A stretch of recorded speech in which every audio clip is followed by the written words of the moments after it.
activist and former District 20 Constituent School Board Chairman of Charleston County, Tony Lewis, has been busy, from helping the homeless in North Charleston to finding out what's going on at Stoney Field.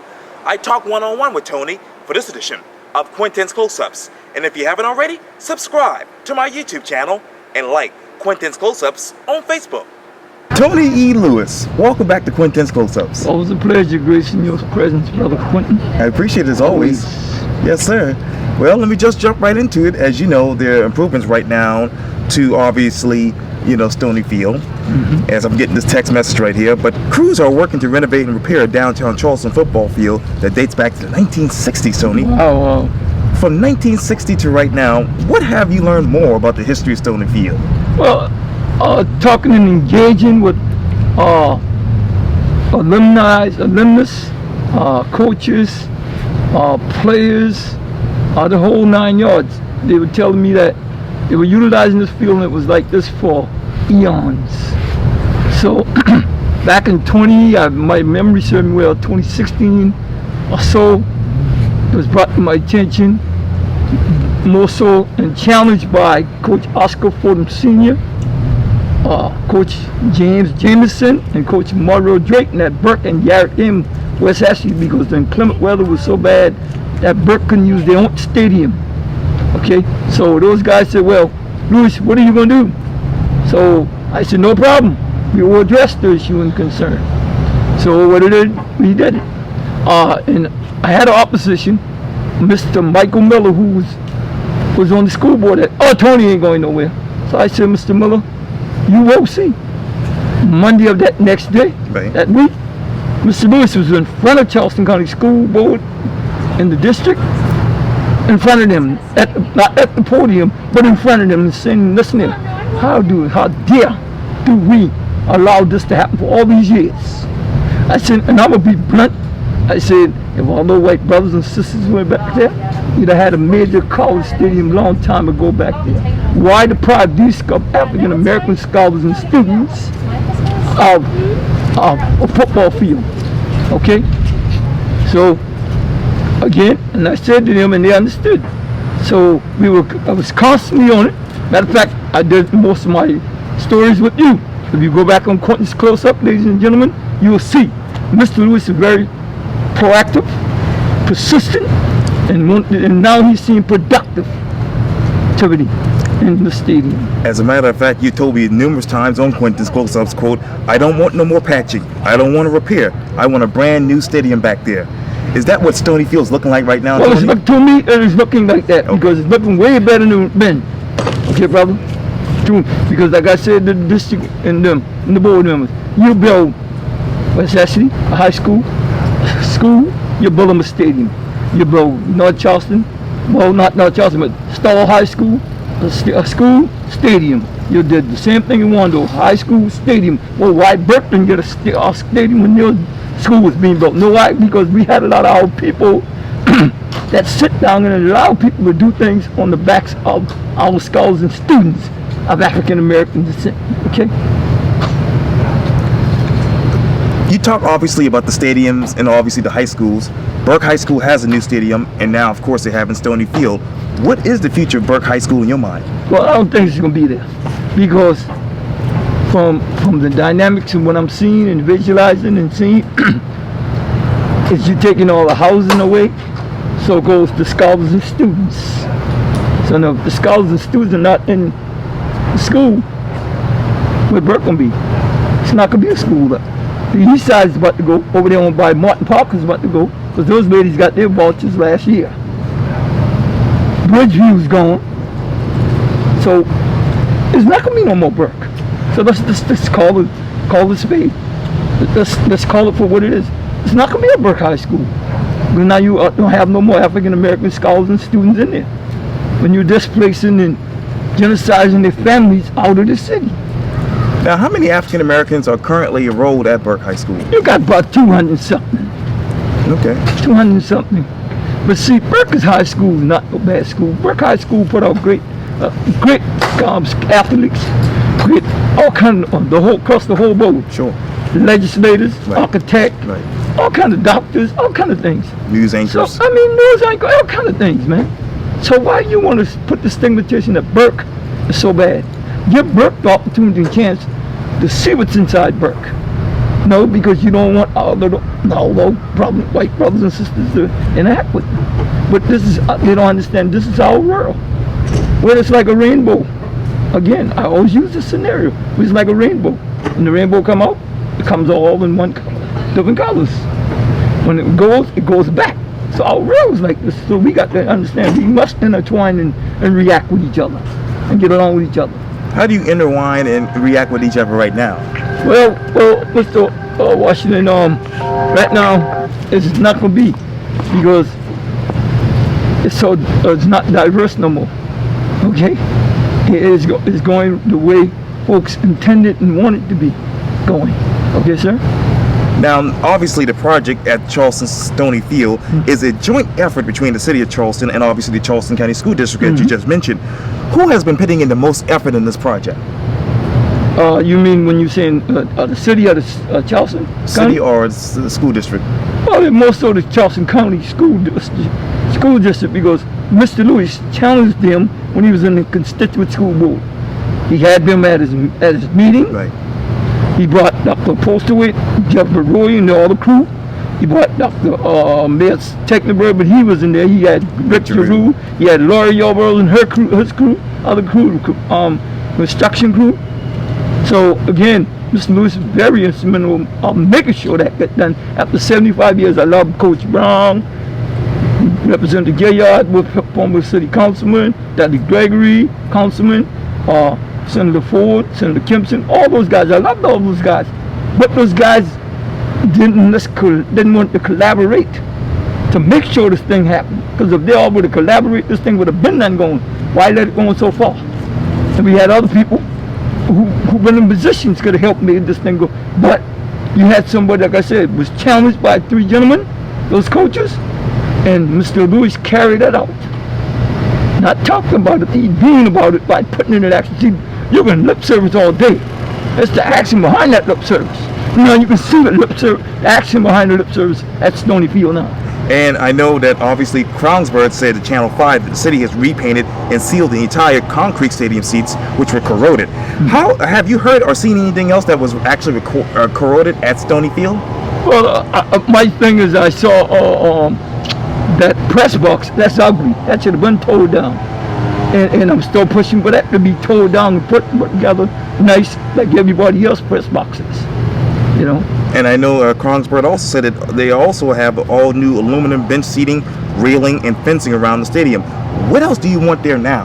I want, and as I talk to you again back for all of my stories with you, I'd like to have a track.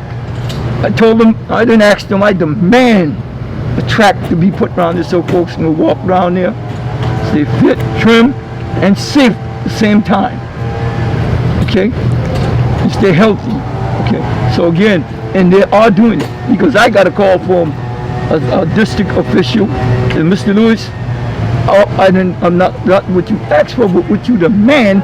They're putting artificial turf and a track around there, and we just proposed something to the superintendent's office 2 weeks ago about a call of Coach Ron Johnson. Okay, brought the idea to me, and I'm gonna give him his props. He brought the idea, and I took it to the district. Yes. Okay. And since Stoney Field was built in the 1960s, the actual grass field sank almost 3 feet, according to Live 5 News. What's the elevation of Stoney Field right now? Well, I don't know because I haven't been out there and inquire and engage with these guys to find out more. But I can find out more and get back with you about it because I know they put like about 8 foot, and when I was going by there, me and my wife, it was high, so it sunk. They let it sink down so it can flatten out, and they got a drainage that the water will drain off. And I know crews have brought in new dirt, according to Live 5 News, to build up the field before the dirt will be installed. How will that help slow down future settlement? Well, again, after they put, because when you got water on dirt and whatever, it washed it away. So now since you have a drainage system now, it will maintain. And I know that obviously they said this too, quote, it's going to be a wonderful amenity for our recreation programs as well as the school district and all the people that live in the area that want to go to use the track or to walk or run steps, which has been a pastime for many people coming out to the stadium at any time of the day and running steps. And that's what Jason Kronberg said to Channel 5. What other amenities would be ideal there? I think a place where folks can come and buy like Gatorade and water and stuff like that as they're going around the track, okay, and those kind of things. I like to see something set up that folks can have set up where someone can be on duty from the city or county and have those kind of things set up. If they don't want to go to a machine, they have somebody on person to sell those things, and the funds can go toward the athletic department with the county, and the city can split the athletic the funds up. And how much money has been obviously raised or used altogether for Stoney Field thus far? Well, I know it was, I think it was, my memory served me, it was 1.3 million or something like that. Okay. When I was on the board, I don't know how much was allocated. And obviously you talked about, the pushback that you had initially. Talk to me about that process. What was that like? It was nothing to me because I'm not one to stand by and let things happen, don't say nothing or do nothing about it. I'm a man about actions, not words, okay? And like I say again, I'm a man about proactive persistency and productive attitude. What actions and words did you use towards Stoney Field? I just went precise straight to the point. I said, listen here, I said this needs to be done because this is the taxpayers' dollars that we are utilizing. It was allocated by the taxpayers during the referendum race. Okay, so why deprive all scholars and students of African descent of the opportunity when it was put in place by the taxpayers? Okay. And you talked about those lawmakers that you feel like should have been on the ball with this particular project. What actions and words did you use when it came to them? Well, I said to them, I told them, I said we all needed to collaborate together and make sure this get done. Because again, those are your constituents, and these are the scholars and students of your constituents. Okay, so we must have the best interests for them. All right. So again, you got a decent, productive stadium where our scholars and students can practice in and don't have to feel shame. Because I know all the athletes who played and who play football and whatever over there on Stoney Field, they were embarrassed to say this is my field. You don't have that from those other scholars and students and athletes from those other schools. They're proud to say, oh, this is our stadium. So we want Burke to do the same thing. Now, obviously the current project is going on at Stoney Field, but what action should the lawmakers should have used in the beginning? Well, they should have. They had to resort back to the lawmakers and laws of the state, because it's taxpayers' money by the state. The state gives Charleston County School District money, and the state gives City of Charleston money. So they could have put the pressure on they could have engaged with the mayor and the superintendent and their staff and say, listen here, now this is enough. And then this is a historic city. This is down here by Citadel. This is by Joe Raleigh Stadium. Okay? So you have and then a lot of folks come and visit the city of Charleston. And I know they all look at it and say, Stoney Field. Wow. Come on, this is down in the historic area. I can see it was somewhere in a hideout area, but this is in your face. You got to pass it to go to the police department. You got to pass it to went to the Lockwood, to the DMV. So again, come on. We built a nice, pretty building right across from Stoney Field. Raise it up in there, beautiful right in Stoney Field face.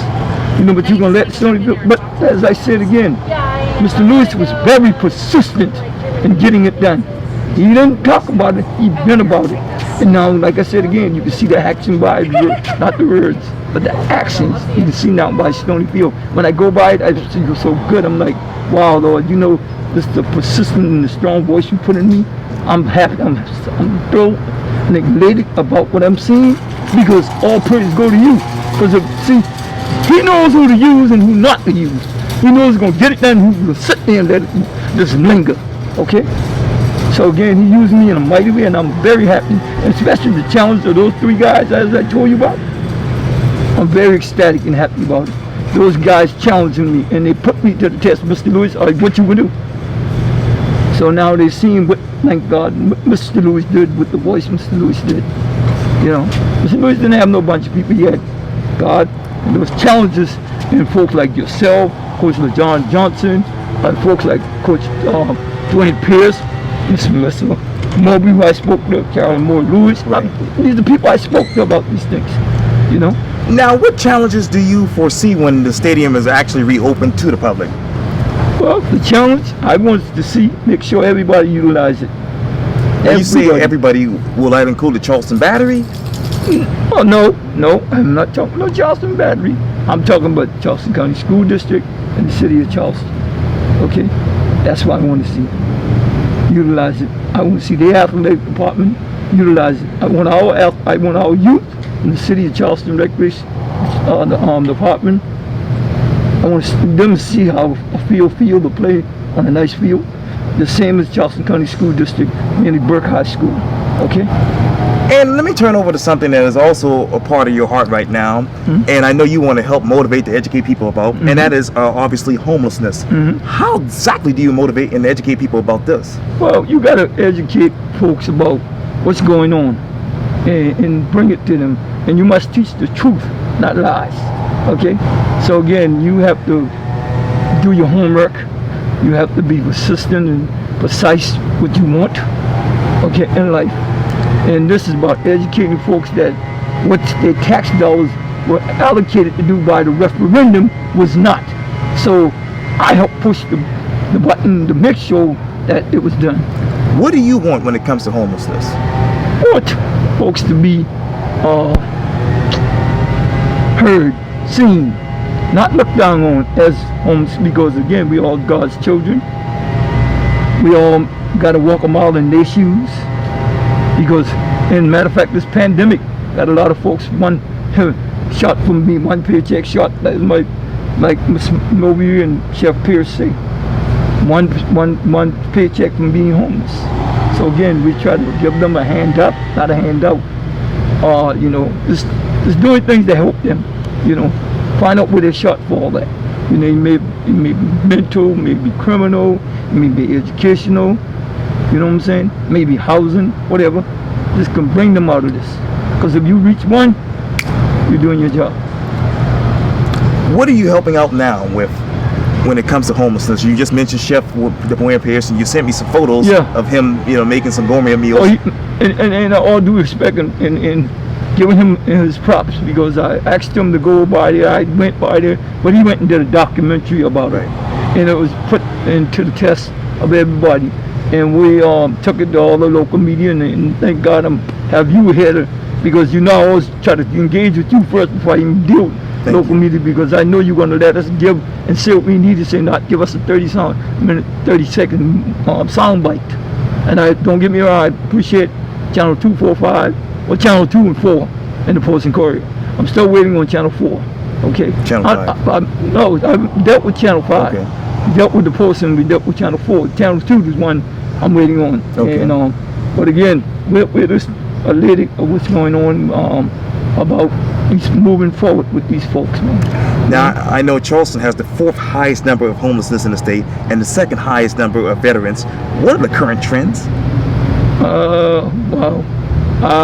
When you say trend, when it comes to homelessness, what do you see? I got to study. You got teens homelessness. You got folks got mental problems. You got veterans. You got all these folks. But we should all.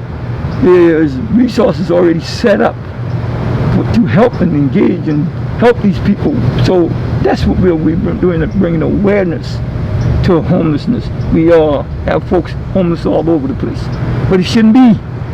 It shouldn't be. We can go and spend $200-300 in the bar, in the restaurant. Why can't we go out there and give these brothers and sisters a hand up and a nice hot meal? Say thank you. I'll share with you. I was up there the other night, talking, engaging, getting their concerns, and they gave us their concerns, their names, and from who had phones, who didn't. And I had I had a box of vanilla wafers, and I didn't have no paper towel, and I apologized to them. I said, please accept my apology wholeheartedly, because I don't have no hand.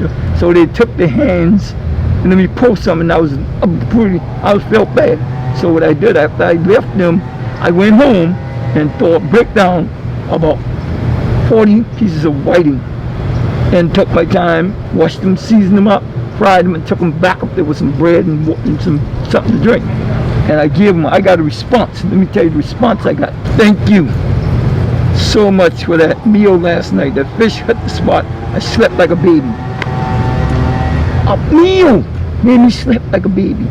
Where are you emotionally? I was ecstatic. I said, and I told God on my way going there, coming, I said, man, thank you that you give me the opportunity to see how they feel within myself. See, we got to research ourselves inside to know how our brothers and sisters feel who's homeless. When you research in yourself, what do you see? What do you find? I found that I can be in the same position. I find when I go home at night and sleep in my warm bed and eat me a hot meal, who's lacking out there? So that's what made me do what I do. I couldn't go in my bed knowing these brothers and sisters out there hungry. I couldn't. But after I go in and bring the meal back to them, they were sleeping, and they heard me come up with a meal. They all woke up and got up and they all said, man, thank you, you're a man of your word. You said you was gonna come. You was come back. You didn't know you was gonna come back tonight. Okay? I did.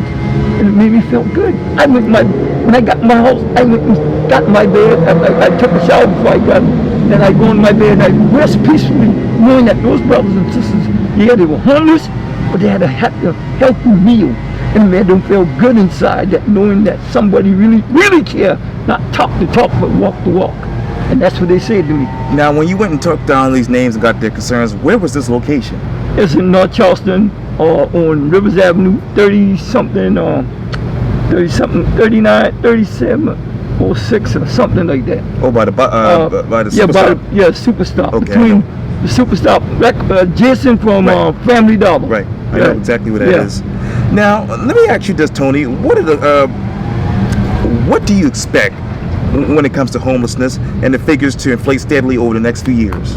Well, hey, bro, I think what I expect, it might be higher, but we got to get digging deep in the trenches, and you have resources. We must, come up with them. You already have people in places with these things. Matter of fact, I saw it on this morning where mental health persons reached out this morning on Chef Pierce Channel 4 story. Right. I saw it. I'm like, wow. She said she know how that feels. She said that can bring on criminalness. That's what she said. Mental health bring on those kind of things. Homelessness. So again, we must be very vigilant and work together. I'm challenging the president. I'm challenging the governor. I'm challenging all our municipalities. That's mayors. That's council members. That's all. Now, how involved are these various stakeholder groups? I don't know how, Bob. I saw some of them came through and brought, and when they said that, I brought tater chips and sodas and give them. That's it. And those folks said they were static about me having gloves on. They said when folks come around there, they serve them meals, no gloves. See, so they're treating them like they're nothing. But they didn't pay attention to those little minor things. A glove. Yeah. What are those little minor things that you're paying attention to when it comes to homelessness? Well, I'm paying attention to.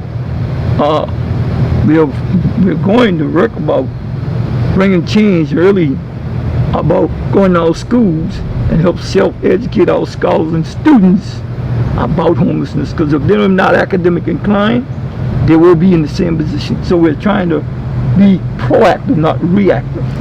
What more have you learned about homelessness since endeavoring on this project? Well, I learned a lot of things. I've learned you got folks out there you got mental challenges. You got veterans.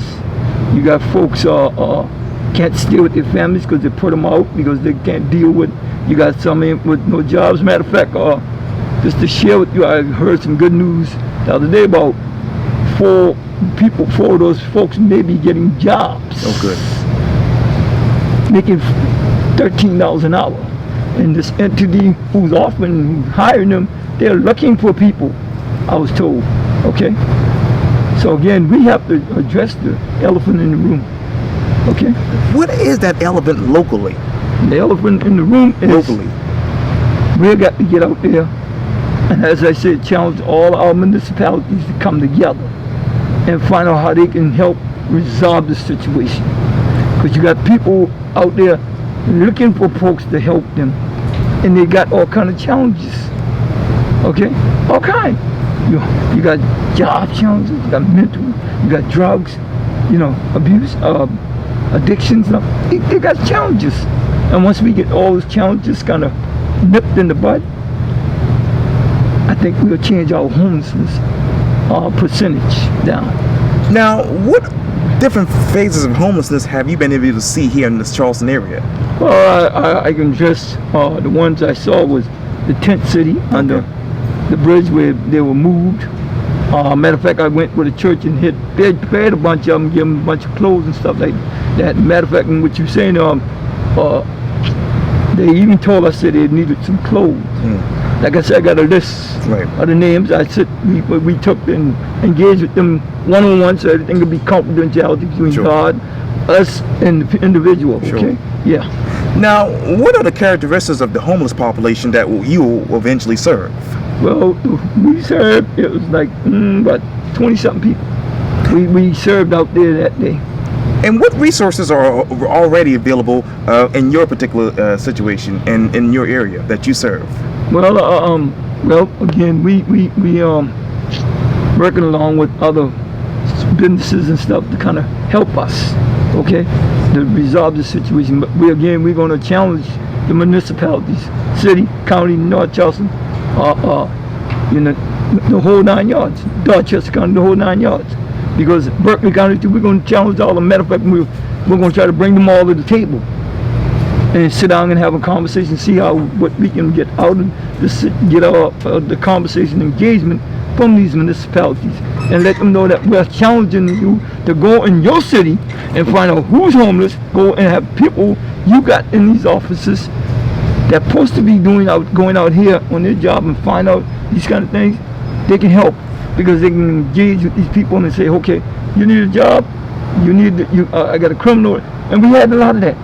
I got criminal records. I can't get a job. See, one guy told us that he was on the jobs and his supervisor them had allowed him the work he was putting out. But guess what? By the criteria, he couldn't stay. So, see, he's back in the streets.